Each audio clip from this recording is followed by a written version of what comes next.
साथियों को मौजूद दोस्तों 2018 जे इलेक्शन खां पोइ इलेक्शन जी ॻाल्हि आहे जॾहिं PTI खे KPK में अक्सरियत ॾियारी वई हुई। खेसि इलेक्शन में सुबारो थियण लाइ ज़ालिम तालिबान जी मुकमिल हिमायत ॾियारी वई हुई। उहे रोज़ु कंहिं न कंहिं मुखालिफ़ उम्मीदवार खे क़तलु कंदा हुआ ऐं ख़ासि करे अवामी नेशनल पार्टी अॻुवान संदनि निशाने ते हूंदा हुआ।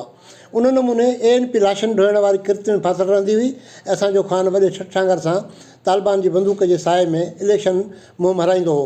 अहिड़े अमल करे खेसि तालिबान खान जो लक़ब पिणु मिलियो हो। जिन क़ुवतनि खेसि KPK में इलेक्शन खटाई हुई साॻियनि यारनि खेसि अटकलनि सटकलनि सां 2018 जी इलेक्शन में पिणु सोभारो करायो। हा, पर उन मढ़ियल सोभ खां अॻु हिकु साॻे खान खे वॾे अरसे लाइ कंटेनर ते बीहारे वियो हो, जिते हिन जेके मुतालबा कया हुआ, जिते हिन जेके वाइदा कया हुआ ऐं उते हिन जेकी कुझु चयो हो, इक़्तिदार माण बद 180 डिग्री कलाबाज़ी खाई उन्हनि सभिनी ॻाल्हियुनि तां फिरी वियो। बिजली जे ॻरनि बिलनि जी ॻाल्हि करे बिजली जा बिल फाड़ींदड़ खान पाकिस्तानी तारीख़ में सभ खां वधीक बिजली जी महांगी कई। गैर मुल्की कर्ज़नि पिनण वारे किस्ते खे टोड़ण बदिरां खान पिनण जा समूरा रिकॉर्ड चकनाचूर करे छॾिया। ॿियो त ठहियो अफ़गानिस्तान जहिड़े जंग सटियल मुल्क खां कर्ज़ु खणण जो सुनहरी रिकॉर्ड पिणु क़ाइमु कयो। IMF खां कर्ज़नि वठण खां ख़ुदकशीअ खे तरजीह ॾींदड़ खान समूरे मुल्क खे IMF वटि गिरवी रखी आयो आहे। मुल्क जा अहम तरीन इक़्तिसादी फ़ैसिला IMF जे टके जा मुलाज़िम कंदा आहिनि। 1 करोड़ नौकरियूं ॾियण जो वाइदो पाणी ते फोटो निकितो। वेतर स्टील मिल बंदि करे 15,000 खां वधीक शहरी बेरोज़गार करण वारा कारनामा सरंजाम ॾिना विया।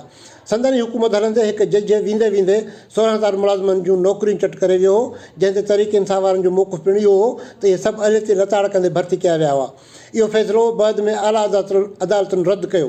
हिन वक़्तु सूरत एतिरी त गंभीर आहे जंहिंजो अंदाज़ो शायदि हुकुमराननि खे न हुजे। हज़ारे नौजवान तमामु सघारियूं डिग्रियूं हथनि में खणी धिका पिया खाइनि, खेनि को पुछण वारो नाहे। सिंध पुलिस सर्विस कमीशन मां करप्ट माफ़िया खे सज़ाऊं ॾियण बदिरां कोर्टुनि इदारे खे ताला हणाए बेरोज़गारी ऐं एलियत खे जड़ो करे ताला हणाए छॾिया हुआ।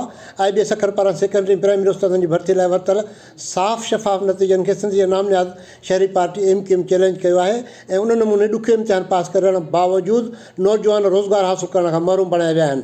हाणे वरी वजह ॾिसी ब्लैकमेलर पार्टी MQM मौक़े परस्त पेट परस्त PPP मरकज़ी हुकूमत शहबाज़ शरीफ़ जे हवाले करण वारे वापार में सिंध खे MQM जे दहशतगर्दनि अॻियां ईअं फिटो कयो आहे जीअं माण्हू हॾी कुते जे साम्हूं उछलींदा आहिनि। तहरीक इंसाफ़ जे पूरे दौर में सिंधी माण्हू इमरान नियाज़ी खां ईअं विसरे रहिया जहिड़ो कि इहे कंहिं दुश्मन मुल्क जा शहरी हुजनि। उत्तर सिंध जे सरहदी इलाइक़े मां तहरीक इंसाफ़ जे प्लेटफार्म तां सरदार शहरयार शहर सूबाई असेंबली चूंडूं खटी पहुतो हो। शहरयार शहर जो मुक़ाबिलो PP जे तमामु सघारे अॻुवान जनाब ॼाम महताब ॾह साहिब सां थियो हो। इहो साॻियो शहरयार शहर तहरीक इंसाफ़ जे सिंध दुश्मन फ़ैसिलनि ख़िलाफ़ु पंहिंजो आवाज़ु पार्टी हलकनि में उथारींदो रहियो, पर खेसि सफ़ा अणॿुधो कयो वियो ऐं नतीजो इहो निकितो त तहरीक इंसाफ़ खे ख़ैराबाद चई वञी PP जे हल्के में पहुतो।